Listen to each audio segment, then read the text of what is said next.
Let me ask y'all a question, right? Do y'all feel like toxic masculinity got like a part to play, like in the increased number of violence? They say it's starting to become like a increase in numbers of amount of homicides done by people, between the ages of 14 to 25, especially in inner city areas and especially popular ones. Like for example, I live near Atlanta.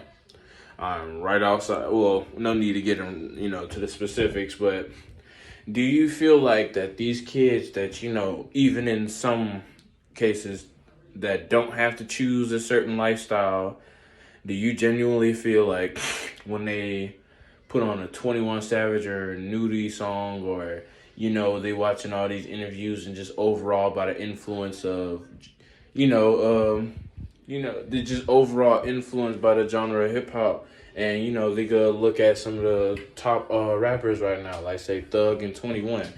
Do you think that could make them think that they may have to follow their footsteps in order to be successful? Even though that they don't know all the footsteps to be successful, they only hearing like bits and pieces of it throughout like their interviews and so forth and all that other shit. But do you think for if I were to put on EA, Young Nudie, 21 Savage, do you think in the long run would that have a negative influence that would cause them to do something bad? And why?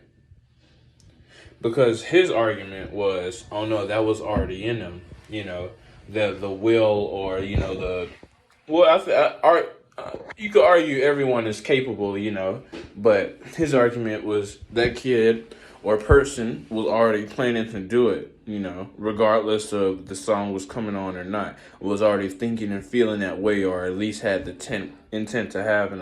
You could agree or disagree. I don't really have my feeling on it. I just want to talk about it because that's one thing we typically do on these videos. Like, out with the exception of the shorts, there's more talking than there's just a couple of people viewing, but nobody actually wants to talk about the topic.